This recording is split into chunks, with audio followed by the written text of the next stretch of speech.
O presidente da Frente Parlamentar Agropecuária, o deputado Pedro Lupion, falou numa coletiva de imprensa ontem sobre os diversos temas que estão sendo discutidos, especialmente seguro rural e marco temporal. Lembrando que nós ficamos em 2023 com uma promessa enorme dos 2,5 bi que eram necessários de seguro, isso não aconteceu, aliás, longe disso, foi pouco mais de 500 milhões, que era o que tinha na LOA, mais uma parte que foi usada para outros fins e uma compensação que teve no final do ano, mas muita dificuldade em relação ao seguro. Nós estamos entrando num ano extremamente complicado, os números apresentados de projeção de safra são muito graves. Nós temos previsões de algumas consultorias de 160 milhões de toneladas, chegando até 130 milhões de toneladas, onde nós prevíamos e estamos habituados a passar das 200 milhões de toneladas, ou seja, isso nos gera uma preocupação gigantesca e vai precisar auxiliar o setor. Auxiliar o setor garantindo seguro, conseguindo ajudar na securitização dessas propriedades que já tiveram prejuízo e fazer com que aqueles estados que não têm nem hábito de segurar suas produções, como é o caso do Mato Grosso, já com uma previsão grande de quebra de safra. Ou seja, a gente vai precisar dessa organização do Ministério.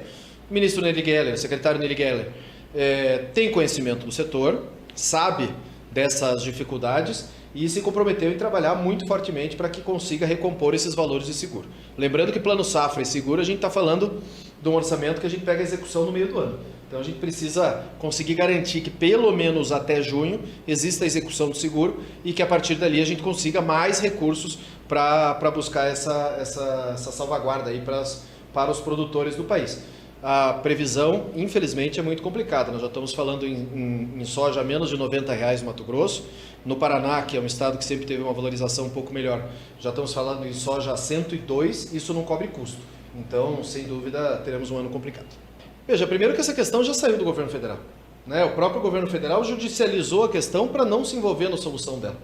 Essa é a grande verdade. Infelizmente, a relativização do direito de propriedade no país parte das próprias atitudes do governo federal, que decidiu governar com o Supremo e não com o Congresso. Nós aprovamos uma lei, essa lei foi aprovada por maioria, tanto na Câmara quanto no Senado, obviamente. Essa lei foi vetada, nós derrubamos o veto, na maior derrota que um governo já teve, praticamente 380 votos. Essa lei foi promulgada pelo presidente do Congresso Nacional e ela foi completamente ignorada pelo ministro Edson Fachin na resolução, na canetada que deu em relação às demarcações das terras lá em Guaíra, na fronteira oeste com o Paraguai, lá no estado do Paraná.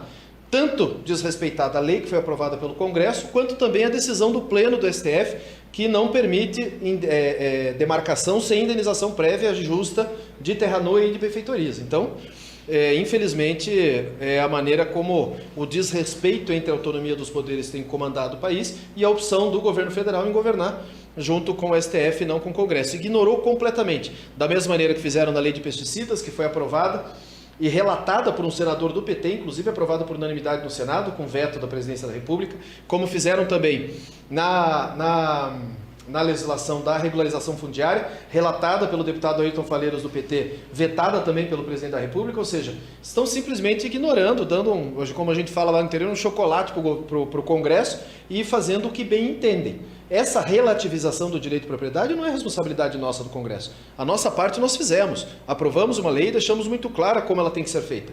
Mas se o problema é esse, se há efetivamente uma judicialização do tema, mais uma vez, inclusive com o apoio da AGU, a judicialização em relação à validade da lei do marco temporal, nós temos a PEC 132, que está na Câmara, que está trabalhando, sendo boicotada pelo PT, a composição da comissão especial, e também a PEC 48, que está no Senado, que trata desse tema. Então nós vamos, obviamente, sanar todas as medidas possíveis para garantir o direito de propriedade no país.